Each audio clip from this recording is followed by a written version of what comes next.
Hey, on today's Soundiron session, we're going to be breaking down a track inspired by Mark Korven's terrifying score for the First Omen, so stick around.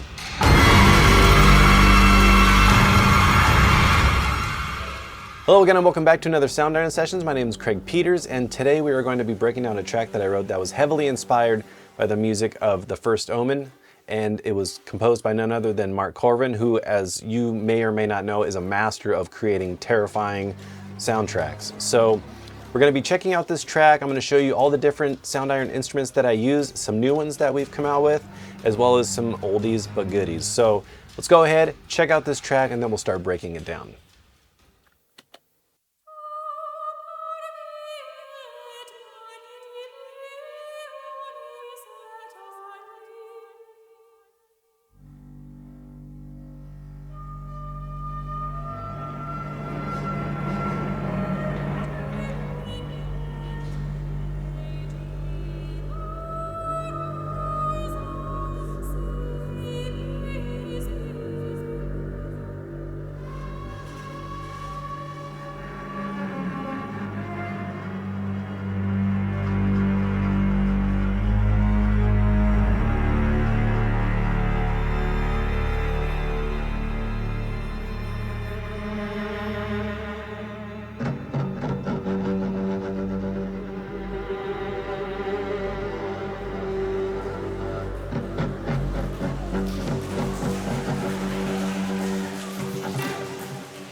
Okay, so that's the track, so let's go ahead and start dissecting it a little bit. So the original soundtrack for The Omen was scored by none other than Jerry Goldsmith, who is a film composing legend, and he really did an amazing job of just capturing the horror, especially back then, 1976.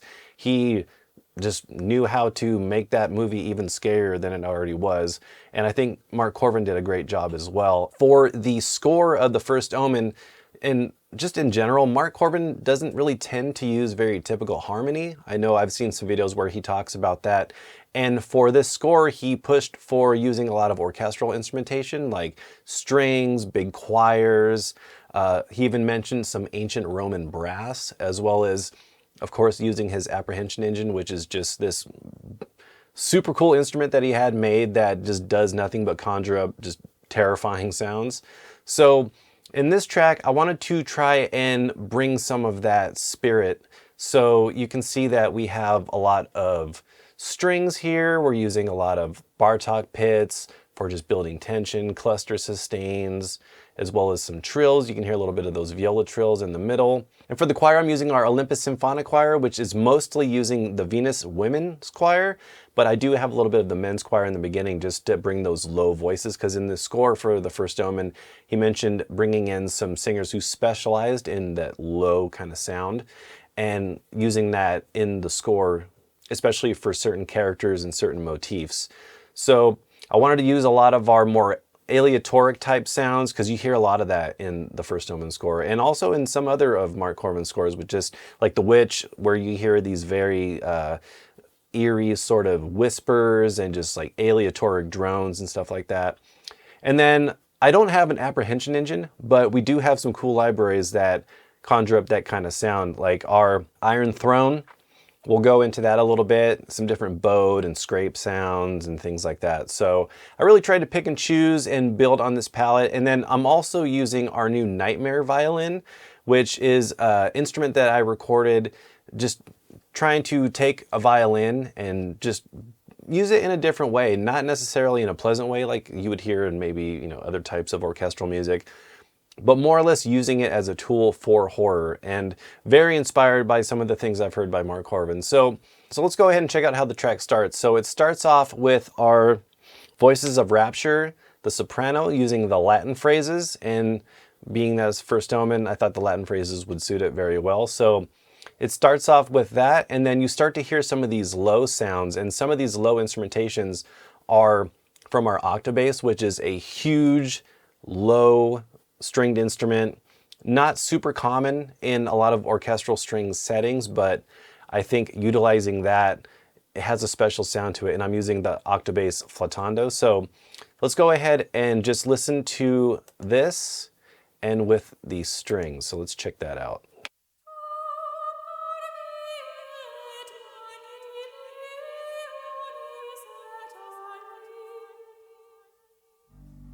So we got that octabass, and then we got some cello cluster sustains coming in.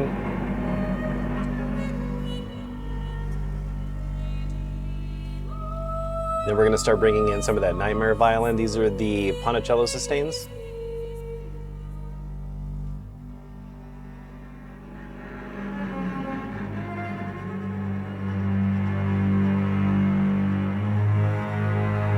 Just some low ominous strings.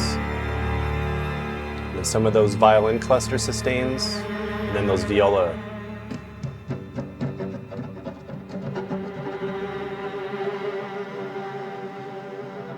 So I'm using a lot of these different articulations, different clusters, different types of trills, just to make the strings very off-putting. I'm not really thinking about it too specifically from any type of tonality, because one, that's the way Mark Korven approached this score, and usually when it comes to writing any type of horror or scary types of tracks, I don't really necessarily think about it too much from any sort of harmonic sense. It's more or less just trying to pick sounds and colors and certain dissonant rubs that just really create that tension. So not only do we have that, we also have this low mins choir that comes in down here. So let's skip up here a little bit.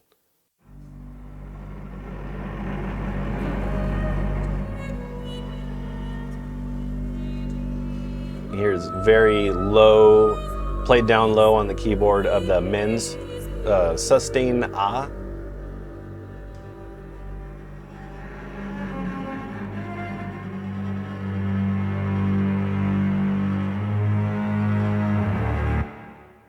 So this is our new Nightmare violin, and some of the articulations that I'm using on here are the ponticello sustains. And what's really cool about these is that it's very cold and it's not meant to sound pretty, and it just randomly goes in and out of half steps, and it was recorded that way. So like if we play this low note right here,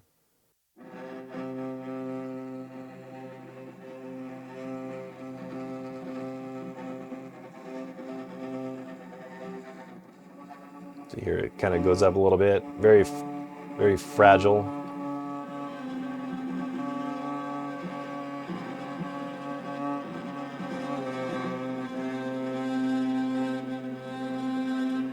And these just have a really cool sound to them. And then some of the other articulations that I'm using are these ponticello ricochets. And with these, I just kind of bounced the bow on the string and then occasionally did little ponticello sustains, and really just trying to have a lot of movement, a lot of random movement, very aleatoric in that way.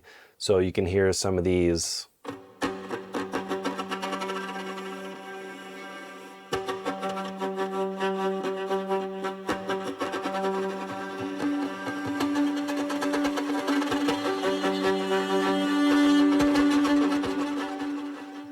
And I thought these types of bowed articulations would be great to add in there with our Hyperion strings ensemble.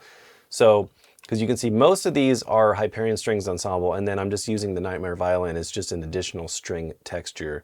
And then I'm also using this other articulation, which is called the violent tremolos. And with these, it's just a bunch of different random, just sort of violent, chaotic sort of tremolos, just playing a bunch of random chaos. So if you were to just play a single note,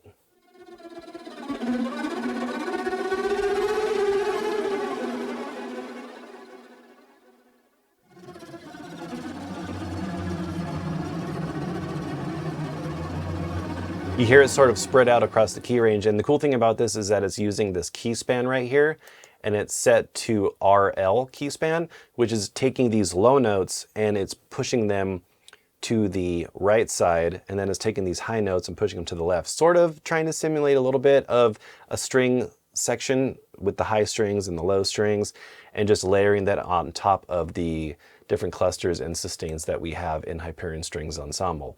And then I'm also using a few different patches from our Iron Throne library, and this library is great if you need any type of bowed metal effects, different scrapes, mallet rubs.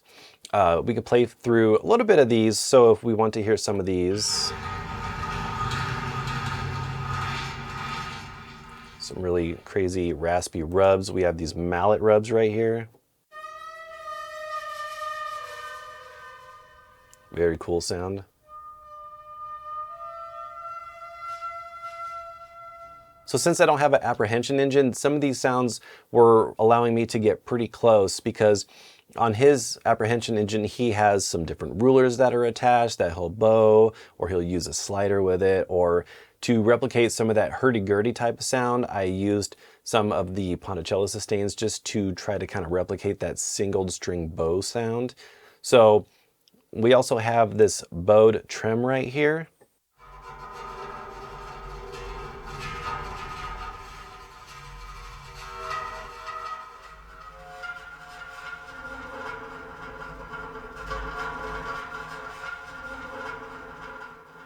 So just a bunch of different types of bows and tremoloed bows or mallet rubs to really just add that extra dissonance to this track.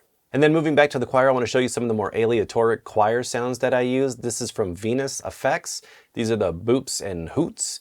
So these are cool because I think it just adds this sort of weird element of the choir. And in his scores, I've heard a lot of very interesting uses of the choir, where some will be like, you know, clicking their mouths, while others will be singing notes, or just more kind of weird whispers and breaths and things like that. So let's check out the choir just by itself now in this little middle section right here.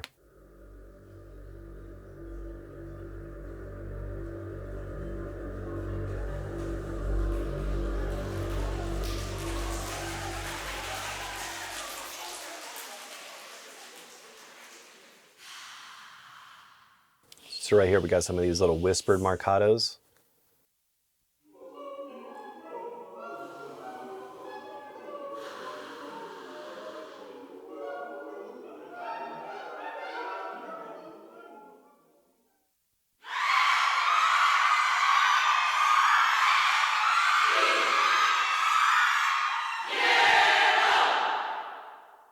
So I love that kind of stuff, and for that last section, I really wanted it to just come in, everything laying down at once with these terrifying female vocal screams. Also using some of these sustained drones. So if we listen to some of these sustained drones, it just sounds like some kind of demonic church choir.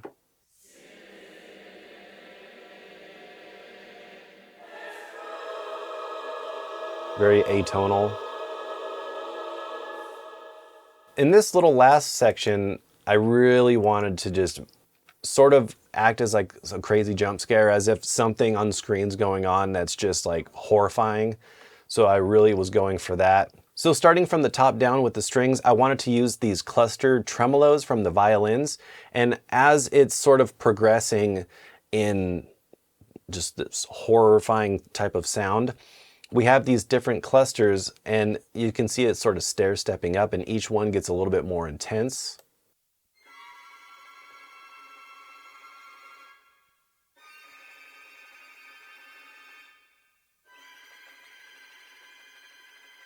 So if we listen to this all together with this little part.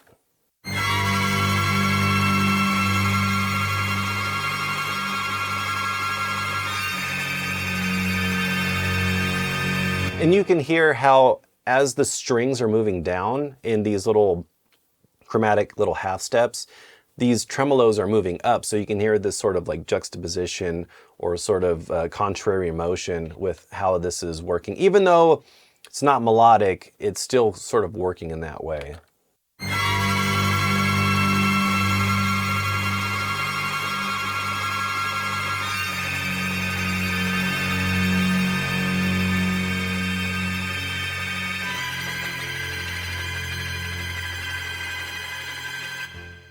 And this is just the strings.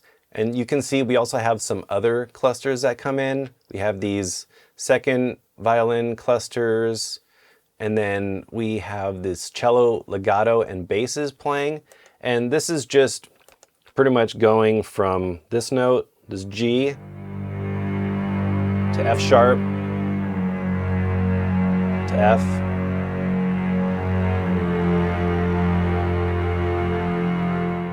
And then I also have the sub bass playing at the same time, just to add a little bit more low end, just layering it in there. It's just kind of playing single notes.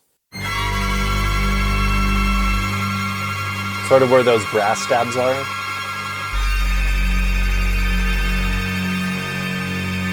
And that's more for just adding that low end sub to it. So now let's listen to this with just the orchestral strings and the brass.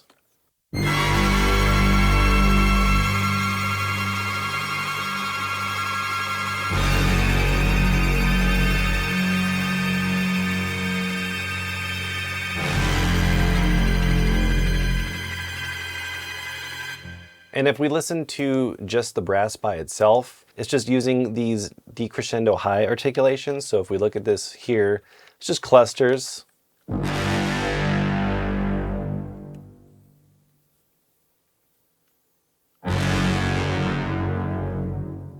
So the horns are pretty much only doing this little cluster, and then the low brass is just moving down in half steps. So this is what the brass is doing, or the horns are doing by themselves.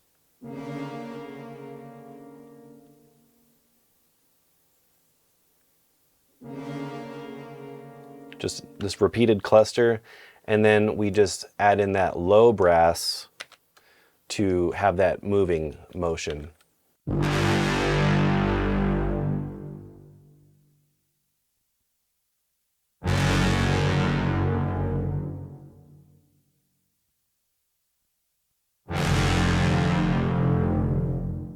And then we have on top all of the chaotic female choirs, as well as some percussion. So if we want to listen to just the percussion and the choirs, let's check that out.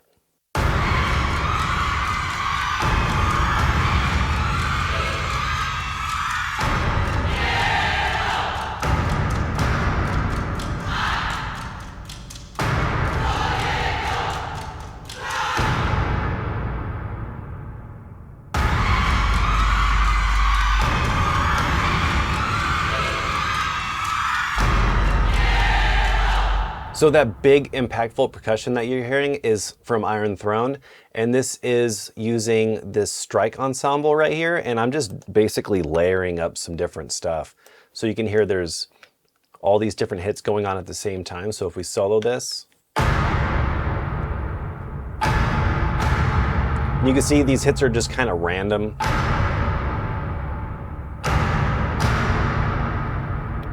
But before that, there's this sort of ticky motion that's going on.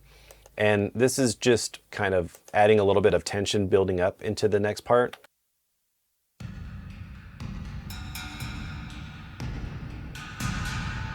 Random ticky metal hits.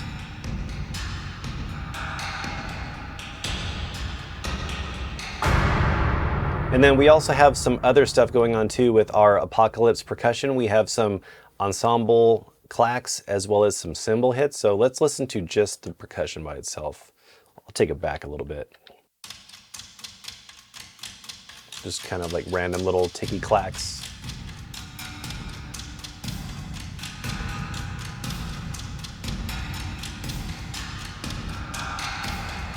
And then up here you can see I'm using some of the Calenios from Hyperion Strings Ensemble. I like to use Calenios as sort of a ticky motion along with percussion, because not only can you use those for accents, but you can use those in certain ways. Like There Will Be Blood, they do a great job of using some of the different string ensembles as more of like a percussive type of section. So if we listen to the strings and the percussion leading in, let's check that out.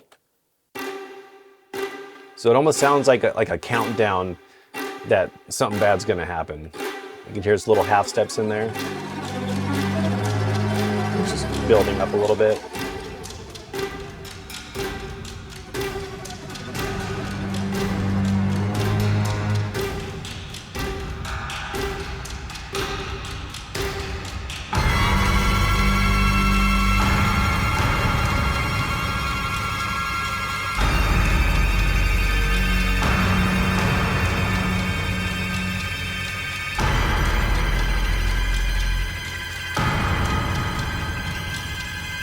So with those big strike ensemble hits, it really just helps add this kind of chaos to it.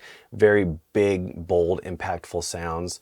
So let's go ahead and check out this little last part. So at the very end, you'll hear that there's these sustain drones right here, and these are just to kind of give it a little bit of that sort of Omen vibe. It made me think of some of those choirs, like after something bad really happened in the Omen, where it's these atonal sort of female vocal sounds, and I thought it fit really well. So let's check out just this last few bars.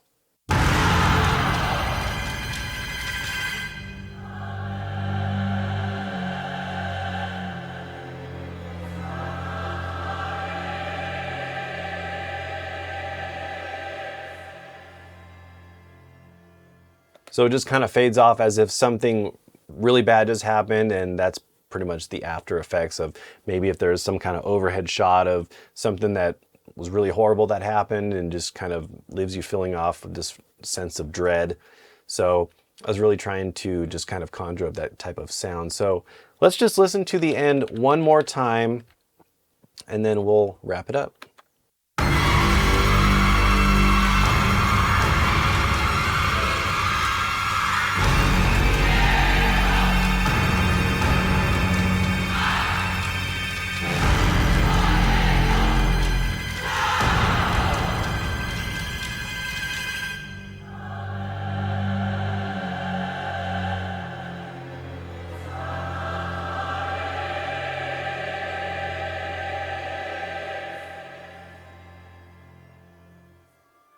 All right, so that about wraps up this Soundiron session. This track was a ton of fun to write.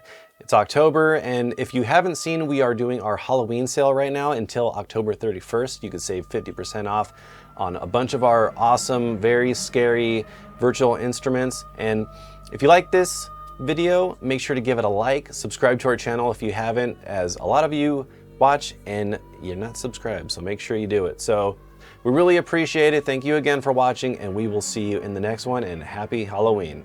Take care.